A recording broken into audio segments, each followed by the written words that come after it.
Hello दोस्तों, मैं जयकांत सैनी स्वागत करता हूं आपके अपने चैनल भारत IQ में। हम डिस्कस करें राजस्थान पत्रिका न्यूज़पेपर जयपुर एडिशन 30 अक्टूबर। तो बने रहिए इस वीडियो में मेरे साथ अंत तक। There is lot to know and lot to discuss. तो आइए शुरू करते हैं आज का डिस्कशन। यहाँ पे पेज नंबर पर बात की गई है पर्यावरण प्रदूषण को लेकर। केंद्र सरकार ने एक अध्यादेश जारी किया है, बहुत ही इंपॉर्टेंट है आपको जानना ये, क्योंकि कई सारे इंपॉर्टेंट फैक्ट हैं इसके अंदर। तो यहाँ पे पर्यावरण प्रदूषण फैलाने पर 1 करोड़ का जुर्माना और 5 साल की सजा का प्रावधान किया गया है। सुप्रीम कोर्ट भी यहाँ पे बोल रहा है, टिप्पणी की है, कारों में घूमना बंद करें और साइकिलों की आदत डालें। तो ये कुछ न्यूज़ यहाँ पे कवर की गई है, कुछ इंपॉर्टेंट फैक्ट लिए गए हैं, तो हम डिस्कस कर लेते हैं उनको आगे अब। तो सबसे पहली बात मैं आपको बता दूं कि केंद्र सरकार ने जो आदेश निकाला है, तो अनुच्छेद 123 आप जानते हैं संविधान का भाग 5 में है। अनुच्छेद 123 के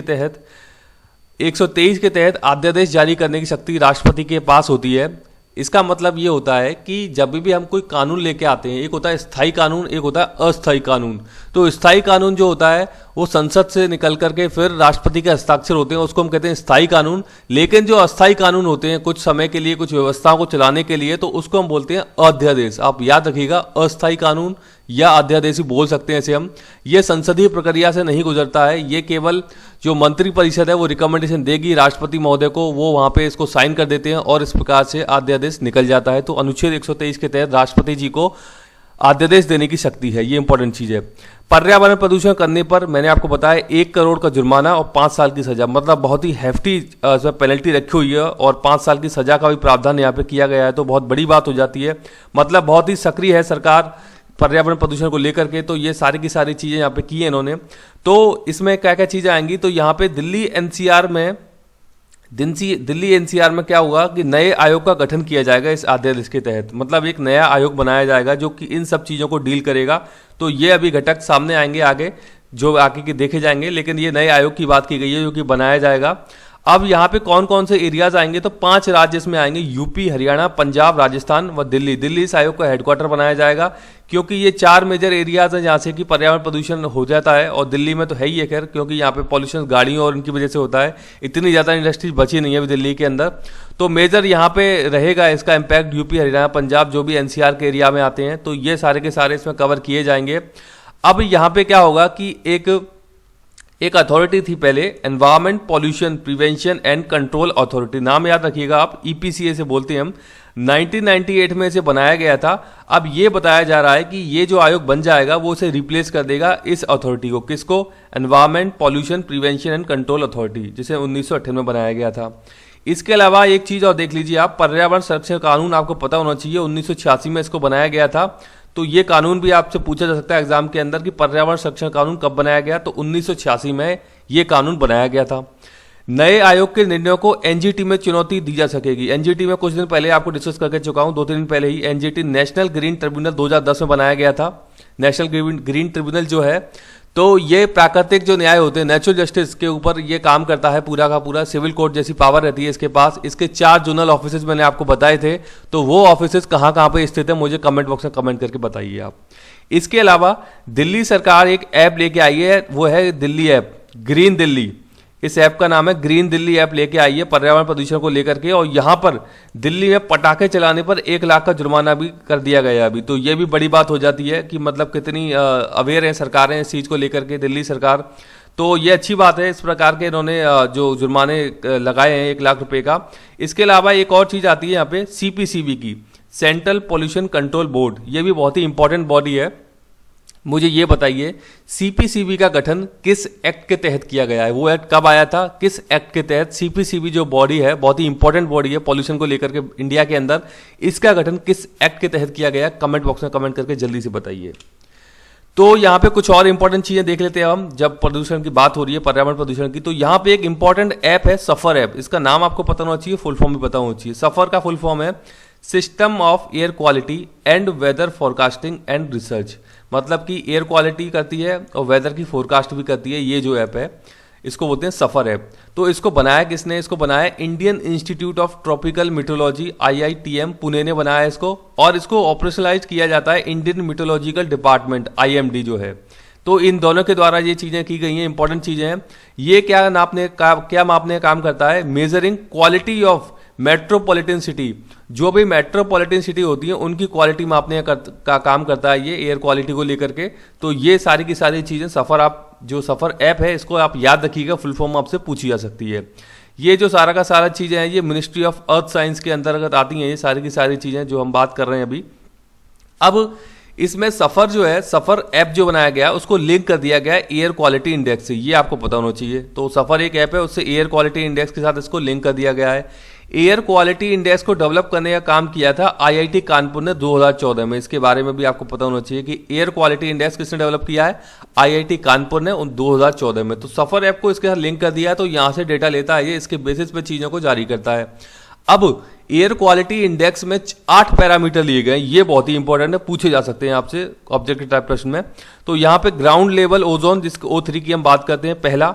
दूसरा है PM10, तीसरा है PM2.5, चौथा है कार्बन मोनोऑक्साइड, पांचवा है sulphur dioxide, nitrogen dioxide, ammonia, lead. तो इस प्रकार से ये 8 के 8 आपको पता होना चाहिए पैरामीटर। हो सकता है आपको CO2 उसमें डाल देंगे, लेकिन CO2 उसमें है नहीं कहीं भी, तो ये आपको कंफ्यूज करने के लिए प्रश्न पूछा जा सकता है। तो 8 के 8 आपको पैरामीटर पता होना चाहिए, याद होना चाहिए अच्छे से, इंपॉर्टेंट है एनवायरमेंट के हिसाब से, मतलब आपसे प्रश्न कभी भी पूछे जा सकते हैं इन चीज़ों को लेकर के। अब हम देख लेते हैं कि ये जो इंडेक्स जारी करता है एयर क्वालिटी इंडेक्स, तो वहाँ पे उन्होंने कुछ बताया है कि किस कैटेगरी का है। तो कैटेगरी डिसाइड की है यहाँ पे, ये कैटेगरी चलती है 0 से लेके 500 की रेंजेस की। तो फर्स्ट है 0 से 50, सेकंड है 51 से 100, थर्ड है 101 से 200। तो GSM सिम का नाम आपने याद रखा होगा, वहाँ से आप याद कर लीजिएगा, पुरानी चलती थी GSM SIM, good, satisfactory, moderate, यहाँ से आप याद रखिएगा। ये देखिए आप 0 से 50 का रेंज है, फिर यहाँ पे 100, फिर 100, तो इस प्रकार से चल रही है ये 100 की। फिर ये केवल फर्स्ट जो रेंज है यहाँ पे 50 की रेंज है, उसके बाद जितने भी हैं, सॉरी फर्स्ट और सेकंड जो दो हैं ये 50-50 की रेंज है, इसके बाद 100 की रेंज चलेंगी यहाँ पे। तो फर्स्ट 3 आप याद रखिएगा GSM से। तो गुड यानी कि 0 से 50, सेटिस्फैक्ट्री यानी कि 51 से 100 के बीच में है, मॉडरेट बोलेंगे 101 से 200 के बीच में, पुअर कैटेगरी बोलेंगे 201 से 300 के बीच में, वेरी पुअर 301 से 400 के बीच में, और सीवियर कैटेगरी आ जाएगी 401 से लेके 500 के बीच में। तो ये आइडिया भी आपको होना चाहिए, आपसे पूछा जा सकता है एग्जाम के अंदर, क्योंकि बहुत ही इंपॉर्टेंट है, चर्चा में है इशू। तो आप सारे के सारे इंपॉर्टेंट फैक्ट नोट कर लीजिएगा और याद भी कर लीजिएगा। पेज नंबर हम पे बात की जा रही है H1B वीजा, बहुत ही इंपॉर्टेंट है H1B वीजा। काफ़ी सारे जो भारतीय प्रोफेशनल्स हैं जो US से जाते हैं उनको इशू किया जाता है ये H1B वीजा। तो यहाँ पर ये बताया जा रहा है कि लॉटरी सिस्टम अभी खत्म कर दिया जाएगा। पहले क्या होता था, जो भी लोग इसके लिए अप्लाई करते थे उसमें एक लॉटरी अलॉटमेंट सिस्टम होता था कि किस हिसाब से लोगों को वीज़ा दिया जाएगा, क्योंकि सभी को तो वीज़ा दिया नहीं जा सकता है, बहुत सारे लोग अप्लाई करते हैं इसके लिए। तो उस सिस्टम को खत्म कर दिया गया है। नया सिस्टम क्या लेके आ रहे हैं, ये यहाँ पे लेके आ रहे हैं, इसके स्थान पर वेतन आधारित चयन प्रक्रिया अपनाने की कोशिश की जा रही है। मतलब कि जो भी व्यक्ति इस वीज़ा के लिए अप्लाई कर रहा है उसका वेतन कितना है, कितना होगा वहाँ पे, उसके आधार पे ये व्यवस्था की जाएगी। सिस्टम अभी पता लगेगा क्या और चीज़ें इसमें रहेंगी डिटेल में, लेकिन आपको इसके बारे में आइडिया होना चाहिए क्योंकि चर्चा में है ये। तो H1B वीज़ा मैं आपको बता चुका हूँ, स्किल्ड वर्कर्स जो हैं वो जाते हैं US से काम करने के लिए, उनको दिया जाता है ये। H2B वीज़ा क्या होता है, ये जो भी सीजनल वर्कर्स जाते हैं USA में काम करने के लिए उनको इशू किया जाता है H2B वीजा, जैसे कि हॉस्पिटल सेक्टर हो गए, अन्य कई सारे सेक्टर हैं यहाँ पे कि कंस्ट्रक्शन में कभी कभी बुलाया जाता है, तो वहाँ पे भी इनको ये दिया जाता है H2B वीजा। L1B वीज़ा क्या होता है, ये होता है intra company transfer visa. Intra company transfer कैसे, जैसे कि गूगल कंपनी है, उसका एक ऑफिस बेंगलोर के अंदर है और उसके कई सारे ऑफिस कई देशों में है, USA के अंदर भी। अब बेंगलोर के एम्प्लॉय को भेजना है USA के अंदर, तो इसके लिए इशू होगा L1 वीज़ा, जो इंट्रा कंपनी ट्रांसफ़र, क्योंकि एक ही कंपनी के एम्प्लॉय को ट्रांसफ़र कर रहे हैं। फिर है एक J1 visa. J1 visa students को दिया जाता है ताकि अपनी पढ़ाई के साथ साथ वहाँ पे कुछ काम करके अर्निंग भी कर सकें, तो ये होता है J1 वीज़ा। इसके अलावा इंपॉर्टेंट है H4 वीज़ा। H4 वीज़ा उनको दिया जाता है जिनको कि H1B वीज़ा दिया जा चुका है। इस व्यक्ति के जो डिपेंडेंट हैं, इसकी वाइफ है, बच्चे हैं, इसके पेरेंट्स हैं, तो उनके लिए इशू किया जाएगा H4 वीज़ा, यानी कि H1B वीज़ा होल्डर के डिपेंडेंट्स को इशू किया जाएगा H4 वीज़ा। तो इंपॉर्टेंट है सारे के सारे, 5 वीज़ा है, तो उनका आइडिया आपको होना चाहिए, प्रश्न पूछा जा सकता है आपसे। पेज नंबर हम पे बात की जा रही है, भारतीय सेना ने एक मैसेजिंग ऐप बनाया है स्वयं के लिए, मतलब पब्लिक यूज के लिए नहीं, सेना इसको काम में लेगी। तो इस ऐप का नाम है सिक्योर एप्लीकेशन फॉर इंटरनेट। तो ये भारतीय सेना ने अपने इंटरनल कम्युनिकेशन के लिए बनाया है, बहुत ही सिक्योर ऐप है ये। तो आपको इसका बारे में पता होना चाहिए कि इसका नाम क्या है, secure application for internet, ASI app, important है।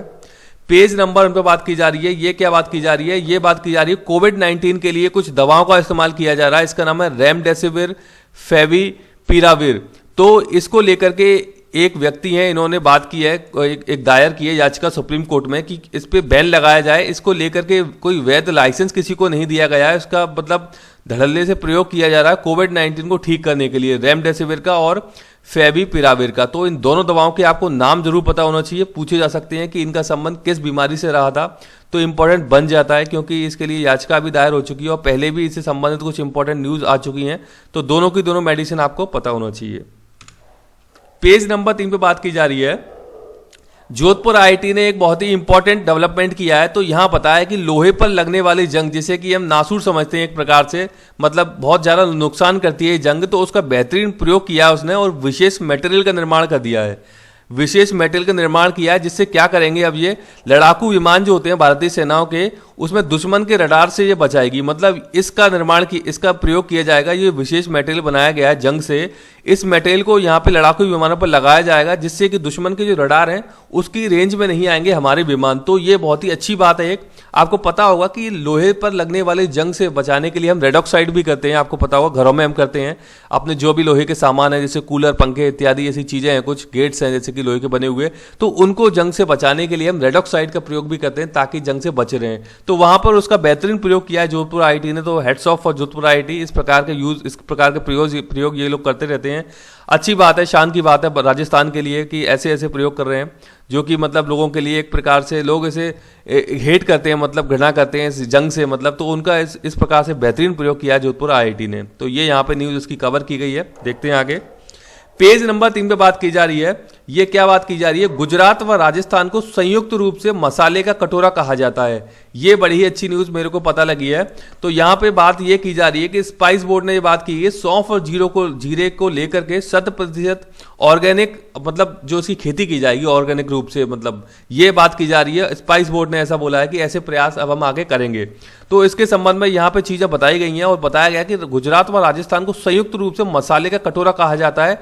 दुनिया की 75 से 80% मसालों की मांग ये दोनों प्रदेश पूरी करते हैं। मतलब बहुत ही इंपॉर्टेंट बात हो जाती है कि 75 से 80% मांग केवल राजस्थान और गुजरात पूरी कर रहे हैं दुनिया की।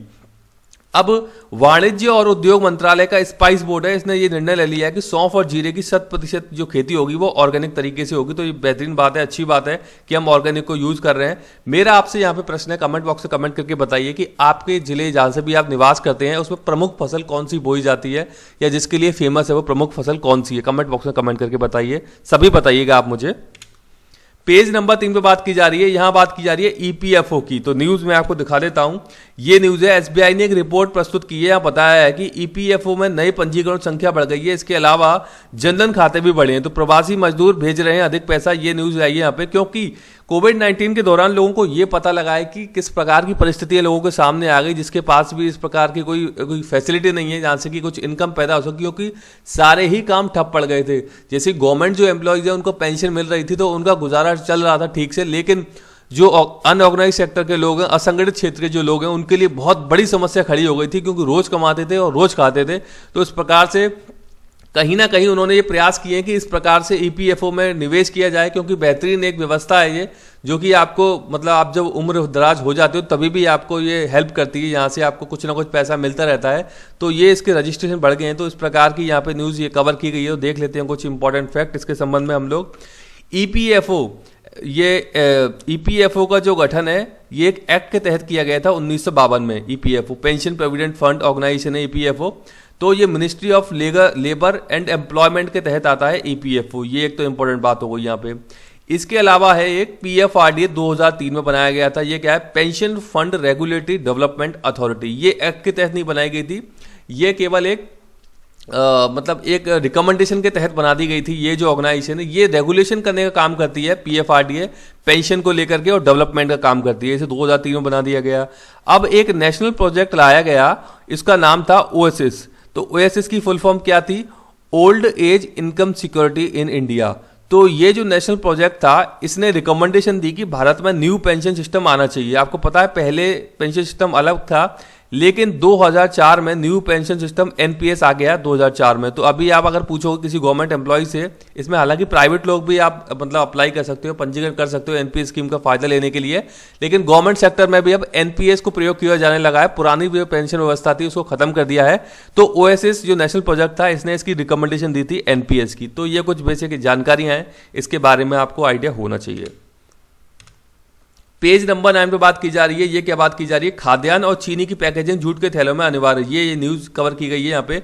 तो सीसीईए है, cabinet committee on economic affair, इसकी अध्यक्षता पीएम मोदी करते हैं। बहुत ही इंपॉर्टेंट कमेटी है। इसने फैसला लिया है कि खाद्यान्न की जो पैकेजिंग है 100% होगी जूट के थैलों में, जूट के जो बैग होते हैं। इससे क्या होगा? जूट का उत्पादन बढ़ेगा, डिमांड बढ़ेगा, क्योंकि इसकी डिमांड बढ़ जाएगी, क्योंकि अब इन्होंने बोल दिया है कि जूट के ही बैग में होगी पैकेजिंग खाद्यान्न वस्तुओं की।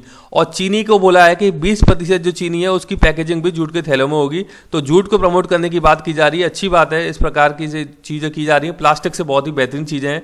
यहाँ पे बोला है कि प्लास्टिक को यूज नहीं किया जाएगा। वैसे भी हम पर्यावरण प्रदूषण को लेकर के इतने हैफ्टी चार्जेस लगा रहे हैं, ऐसे कड़े नियम लेके आ रहे हैं, अध्यादेश लेके आए हम। तो ये सारी चीजें भी, ये सारे डिसीजन भी लिए गए हैं सीसीईए के द्वारा। पेज नंबर 10 से बात की जा रही है। ये बात की जा रही है कि भारत की जो इकोनॉमी है उसको $5 ट्रिलियन करने की बात की गई है। तो ये इसका लक्ष्य है 2024 में। पहले भी कवर करा चुका हूं, पूछा जा सकता है डायरेक्टली आपसे ये प्रश्न कि भारत की जो इकोनॉमी है उसको $5 ट्रिलियन करने की कब तक का लक्ष्य है भारत का? तो ये है 2024 का लक्ष्य रखा गया है, क्योंकि भारत अभी टॉप 6 इकोनॉमी में है। भारत चाहता है कि टॉप 5 इकोनॉमीज में भारत शामिल हो जाए। तो भारत चाह रहा है कि $5 ट्रिलियन को इस लक्ष्य को प्राप्त कर लिया जाए। तो ये इंपॉर्टेंट है, आपसे डायरेक्टली प्रश्न पूछा जा सकता है। पेज नंबर 10 से बात की जा रही है। ये बात की जा रही है कि तमिलनाडु में जलभराव हो गया है, चेन्नई में बारिश हो गई है, अभी रिकॉर्ड टूटा है। ये कुछ न्यूज यहाँ पे कवर की गई है। तो तमिलनाडु में आपको पता होगा रिट्रीटिंग मानसून होता है एक। आपको पता है कि जुलाई का सितंबर यहाँ पे चलता है, पूरे नदर्न इंडिया में मानसून से अच्छा बारिश होती है यहाँ पे। लेकिन रिट्रीटिंग मानसून है, मतलब लौटता हुआ मानसून। तो इसमें क्या होता है कि नॉर्थ ईस्ट वाला जो भारत का एरिया है वहां से हवाएं चलती हैं, समुद्री एरिया से वो मतलब नमी गेन करती हुई, और जो कोस्ट है, तमिलनाडु का जो कोस्ट है, वहां पे टकराती हैं और वहां पे बारिश कराती हैं नवंबर वाले महीने में, कभी कभी दिसंबर में भी करा देती हैं। तो ये मानसून भारत से लौट रहा होता है। मतलब कि ये जो मानसूनी हवाएं अब वो दक्षिण गोलार्ध में जाती हैं इस समय। तो दक्षिण गोलार्ध में जब वो जाती हैं तो तमिलनाडु कोस्ट से टकराने के कारण वहां पे बारिश भी कराती हुई जाती हैं इस प्रकार से हवाएं। क्योंकि आपको पता है कि जब उत्तरी गोलार्ध है अब उसमें ठंडक हो जाएगी, दक्षिणी गोलार्ध में गर्मी हो जाएगी। तो आपको पता है कि वो 23.5 डिग्री एक्सिस पे अपनी पृथ्वी जो कि मूव करती रहती है उस प्रकार से। तो ये सारे घटनाक्रम उससे होते हैं। तो इसके बारे में आपको पता होना चाहिए रिट्रीटिंग मानसून कहाँ पे बारिश कराता है, कहाँ से हवाएं चलती हैं। तो ये बेसिक जानकारी आपको होनी चाहिए। पेज नंबर 10 से बात की जा रही है कि अश्वेत की एक हत्या कर दी गई है, इससे कि हालात बिगड़ गए हैं यूएसए के अंदर। फिलाडेल्फिया एक सिटी है यूएसए के अंदर, तो वहां से ये खबर ली गई है। तो यहां हम देख लेते हैं कि फिलाडेल्फिया कॉन्फ्रेंस 1967 में हुई थी। बहुत ही इंपॉर्टेंट कॉन्फ्रेंस है। जब आप आरएएस मेंस की तैयारी करते हैं तो वहां पे आपको पब्लिक एडमिनिस्ट्रेशन सब्जेक्ट होता है एक, तो उसमें ये फिलाडेल्फिया कॉन्फ्रेंस बहुत ही इंपॉर्टेंट है, जो कि 1967 में हुई थी। तो आप कभी जब पढ़ेंगे, इसे रीड करेंगे, तो आपको दिखेगा फिलाडेल्फिया कॉन्फ्रेंस क्या थी और क्या क्या इसके बारे में चीजें हैं। तो मैंने बस यहाँ पे एक फैक्ट लिया है ये कि फिलाडेल्फिया कॉन्फ्रेंस के बारे में आपको थोड़ा एक आइडिया होना चाहिए जब भी आप इस प्रकार की तैयारियां करते हैं अपनी भावी आगे। तो आई होप कि वीडियो आपको अच्छा लगा होगा। वीडियो अच्छा लगा है तो ज़्यादा से लाइक करें, शेयर करें, सब्सक्राइब करें, ताकि और भी लोग इस प्रकार की वीडियोस का फायदा उठा सकें। आप अपने फ्रेंड्स को, आप अपने रिलेटिव्स को जो भी इंटरेस्टेड हैं इस प्रकार की वीडियोस को देखने में, उनको शेयर कर सकते हैं वीडियो। यदि कुछ सुझाव देना आप मुझे चाहते हैं तो कमेंट्स में भेज सकते हैं, ईमेल भी कर सकते हैं। इसी के साथ धन्यवाद।